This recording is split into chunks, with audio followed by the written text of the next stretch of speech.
let's waste no time. Let's head over to Orlando, where David has a question about his Explorer. Go ahead, David. Hello, Larry. You will actually be a magician if you can pull this one off. 2009 Ford Explorer 4x4 has the RSC alarm that always goes off, and when you go online, this is a tragic Ford phenomenon where they're not producing the parts to repair this. I've taken it to many different mechanics, and they say the RSC control module needs to be replaced, but the parts aren't available, and that alarm goes off every 5-10 minutes while you're driving. It's an audible alarm inside the car. David, listen, is there any... I'm sure it's been scanned correctly. It's been scanned by, a couple of different mechanics here in Orlando, yes. And some of their solutions are, because Ford doesn't make the part, they say to go to a junkyard and pick one up, but then we've been told that it has to be within a certain VIN range to fit your particular car. And the chances of finding that are, like the Holy Grail.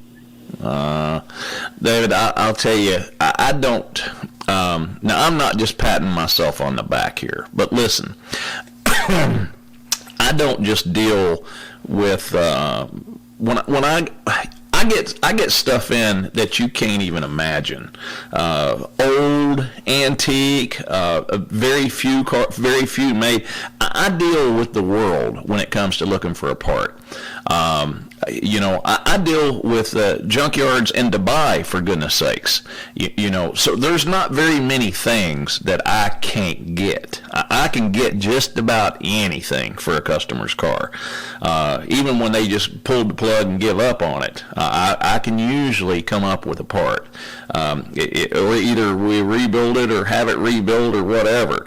In your case, I'm going to tell you, I'm very aware of the problem that this vehicle's got.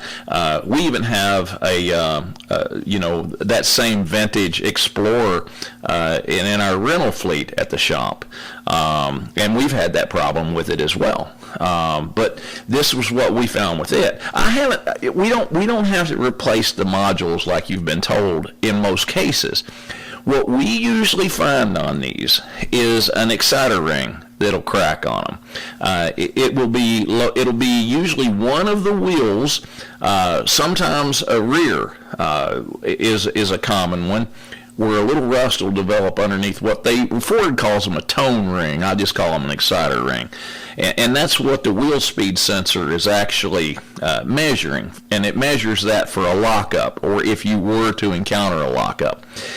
And if there's a problem with that, see, that system goes bananas because it's trying to prevent a rollover, and it'll think that you may have one of your rear wheels locked up or something. And of course, then it goes into this rollover prevention type of mode, through the anti-lock brake module.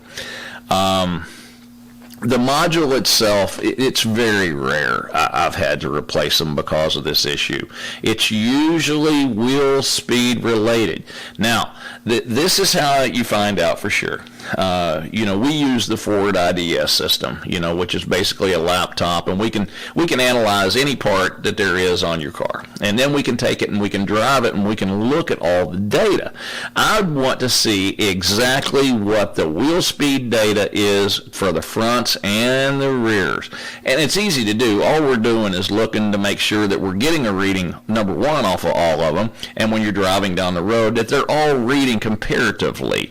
They're all picking and dispersing the same voltages back to your computer and to, of course, our scan equipment. And that's what needs to be done first. And chances are you probably have one that is misreading. And that's common if one of those exciter rings, it's just a cogged ring. And see, that's what the wheel speed sensor has to measure by. And if those things crack, and they do, it's very common. You could Google search Ford Explorer tone ring broken, and you're going to read all this about the rollover stability control and everything else, but it's a tone ring that usually winds up breaking on these things and causes all these problems. And it's really amazing to me that everybody's going right straight to the control module instead of, I think, going to the source of the problem, because you're going to spend a whole lot of time looking and replacing something that's probably not going to fix the vehicle any daggone way. But that's what needs to be done, and it's one of those things, David, to where all a good tech has to do is pull this up on a scan tool, drive the vehicle, and compare all of the wheel speed sensor voltages, every stinking one of them. And if there's one that's out of whack, that's why you're having this problem, you know. And I was looking at this stuff earlier on another one, and there's people, you go online, there's people telling you how to disconnect your ABS system so you can get rid of the beeping noise. I'm like, these folks are crazy. They're going to get somebody killed over something so stupid that they don't know how to diagnose it. That's why we're taking these, and we're indexing them, questions like this, and we're putting them all on YouTube, so that way other folks throughout the country can actually pull this stuff up and at least get a clue, for God's sakes. When it comes to automotive diagnostic stuff anymore, David, to be honest with you, there's not a lot of talent out there left, and so I want to share what little bit I know with folks, so just help them a little bit, maybe give them a little guidance. But in your case there, number one, don't give up on it yet. It can be fixed, but first we got to find out what all those wheel speed sensors are reading. Thanks for your call, and don't be a stranger.